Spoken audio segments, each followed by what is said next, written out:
శకుంతల కథ తర్వాత భరతుడి వంశంలోనే యయాతి అనే అతను మహారాజుగా ఉన్నాడు. అదే కాలంలో శుక్రాచార్యుడు అనే గురువు కూతురు దేవయాని, వృషపర్వ చక్రవర్తి అనే మహారాజు కూతురు శర్మిష్ఠ ఇద్దరు స్నేహితురాళ్లుగా తిరిగేవాళ్ళు. ఒకరోజు ఇద్దరు కలిపి స్నానానికి వెళ్ళినప్పుడు వాళ్ళు స్నానం చేస్తుండగా ఒడ్డుపైన పెట్టిన వాళ్ళ దుస్తులు గాలికి చెదిరిపోయినాయి.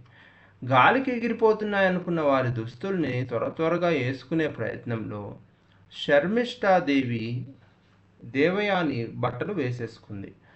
అయితే దేవయాని మాత్రం బట్టలు వేసుకోవటానికి ఇష్టపడలేదు. అప్పుడు శర్మిష్ఠ, నేను మహారాజు కూతుర్ని, నేనే ఒక ముని కూతురు బట్టలు వేసుకోగలంది, ఒక ముని కూతురువైన నువ్వు మహారాజు రాకుమారి బట్టలు వేసుకోవటానికి తటపటాయిస్తున్నావా, నీకు ఇంత పొగరా అని చెప్పేసి ఆమెను వెంటనే బట్టలు వేసుకోకుండానే నూతిలోకి తోసేస్తుంది.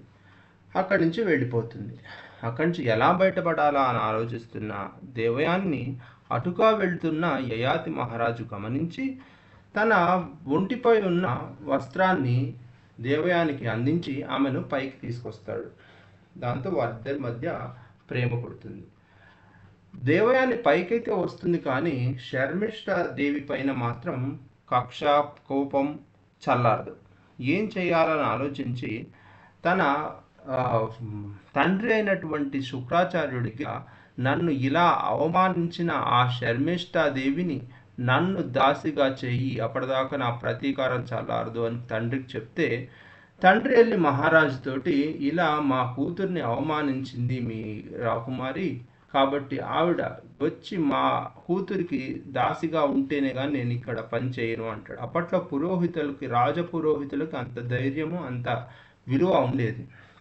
సో మహారాజు కూడా తప్పక దేవయానికి శర్మిష్ఠాదేవిని దాసిగా నియుక్తించాడు.